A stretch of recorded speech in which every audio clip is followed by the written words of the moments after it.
Hello and welcome to Laudio's webcast series, Phoenix Leadership, Successful Leadership During Change.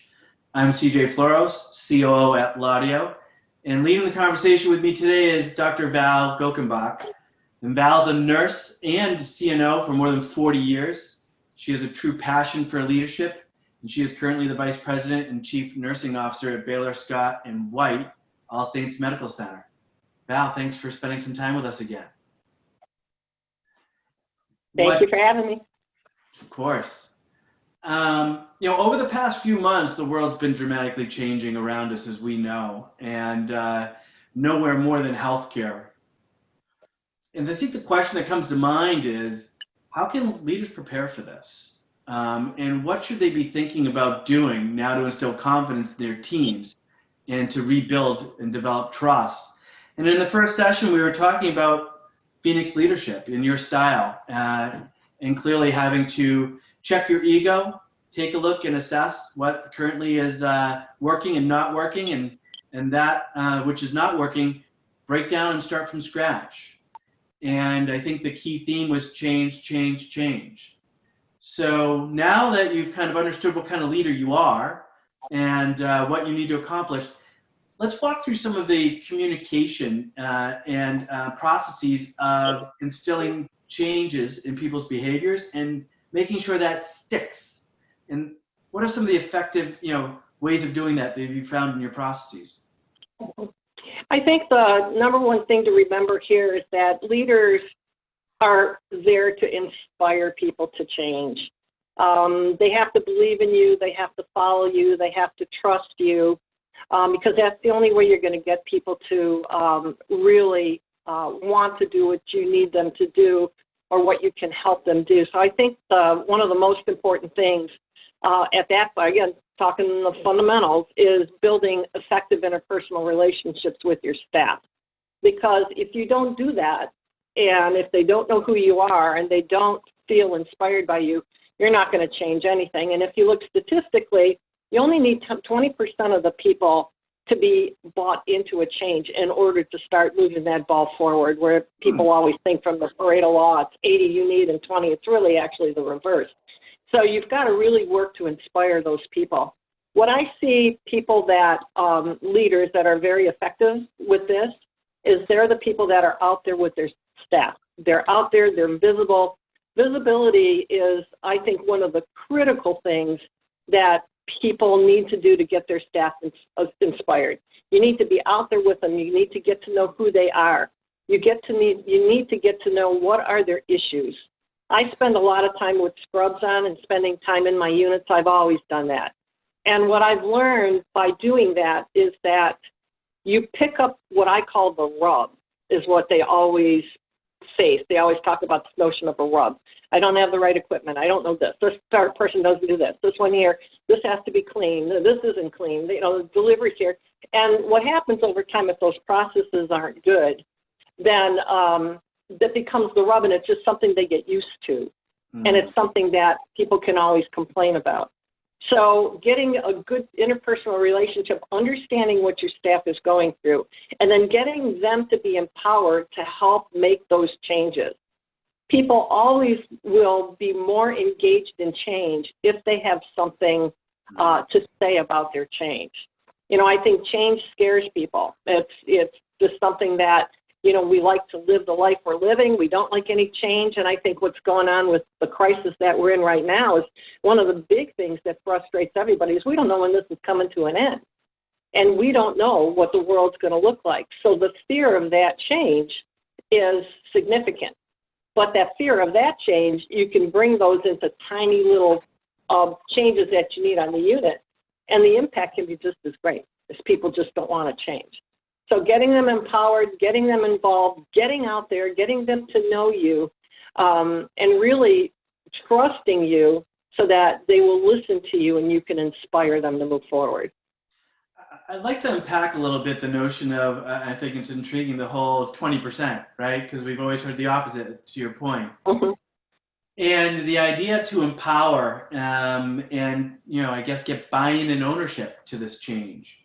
when you look at it from the beginning, and certainly sometimes it's cultural, you walk into an environment that culturally is just not one of innovation, not one of change, didn't have to be for whatever reason. And so this 20%, what are some of the characteristics when you're looking for who is that 20% and who are the key people to start driving that momentum of change for people to jump on? Who are you looking at? How do you assess who to start with? I would assess, we do that in nursing and magnet organizations actually by building an empowered workforce, which would be your professional nurse council members, people on your unit that are engaged and want to do things. I think you can always pick out those people that you can give them a task, you can ask them to do something for you and they're going to do it. And those are the people that you can target. There's a real funny YouTube video that it would be, I use it in a lot of my lectures and stuff. It's called Lone Man Dancing. And it's this guy that gets out there and he starts dancing and he's all by himself. He looks absolutely crazy. But then you get a couple people that are coming on board with him. And then now you've got your people that are leading it with him. And then pretty soon, more people come on board, more people. And then now it's not cool to not be involved. So everybody's up and everybody's dancing. And I think that's what you have to do in your organizations is you build that groundswell to where you don't want to be left out anymore because everybody's in. So it takes time. It takes perseverance. It takes that tenacity that you are going to stick with it and you're going to move forward with it. The other strategy that I use all the time that's very successful and it's worked every single time is the notion of a pilot. Okay, we're going to try something, but let's do it as a pilot. You know, that's very non-threatening. So in 6 weeks, if I don't like it, we'll get rid of it. But what I found in all of our pilots that we've moved forward is they've all stayed because, first of all, people were bought into it because they thought, if I don't like it, it's not going to be here anyway, so why get all upset about it? But they get used to it over time, and it becomes the new way of doing business. And then we just make it a permanent plan. I think some people are going to listen to this, and I think it makes sense, right? In terms of the process and getting some buy-in and some ownership and identifying those people who typically are taking the lead, and let's grab those people first. But I think if it was that easy, everyone would be incredible leaders and be able to manage through change. And we know that's definitely not the case. So I ask you, because you've seen this, you've consulted in it, you've driven change within your own organizations. What are some of the typical barriers you see of people trying to execute on the things that you best practices? What prevents them to be able to maybe identify those people or to get those people to grab more people? Obviously, it's not that easy.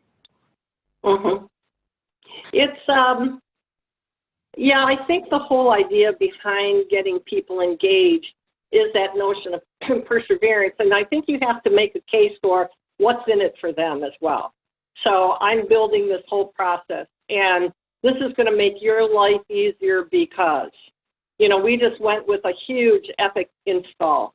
And, whenever you change out your whole system, there's so much chaos that goes on in the organization. And how do you bring all those people along? Because it's something that everybody's going to have to learn. Well, you talk about the advantage to them because I think everybody, fundamentally, we need to think about this.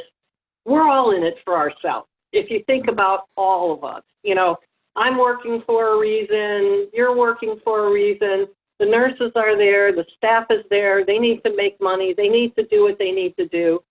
So they're really in it, we're all in this because it fulfills a need for us, whether it's economic, emotional, social, or whatever it is.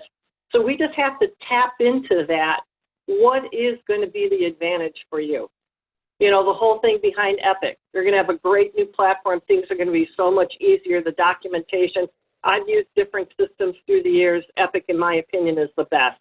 So, we're going to find that it's easier for you to document. It's going to help us with Joint Commission. It's just going to help us with all the data collection that we do so that people understand that this is going to be something for them. If there are going to be changes on the unit and the Professional Nurse Council wants to make changes on the unit, they have to develop a message on how this is going to be important and what is this going to do for everybody else? If it's something that makes their job harder, if it gives them more to do, it's not going to be successful. And so we have to build the case of why it's going to be better for you and tap into those parts. So what I'm hearing from you is it's more than just process, right? There's best practice process on how to do this to map it, but you need to have effective communication. You need to make it personal and emotional. To your point, what's in it for them? Why is this good for us as a team? How does this relate? Why should we be going through this pain of change? Because what is on the other side here that we're all going to benefit from? And can we all agree on that? And to empower the workforce to get there and make them part of that solution and buy-in. And I think that's a missing link that doesn't always find that leaders can either get training and see a roadmap, but really the glue to all of it are the things that you just mentioned in that regard. And I think key lessons for leaders of all experience to just either learn and explore with or just reinforce things they've heard before. So, well, hey, thank you so much for your time, Val. This has been great, and thank God we have a 3-part series on this because there is more to talk about. And next time we'd like to be talking about how do we effectively measure our impact. We've now understood who we are as leaders. We're filling those gaps on how to move forward. We've now brought our teams into play in regards to how do we roll out this change, how do we manage through that change, and now it's for the last session, how do we measure the impact and reinforce these best practices so they become operationalized, so then they start becoming the new norm that we've established. So we'll get that in session 3. So thank you so much, Val. Thanks, CJ.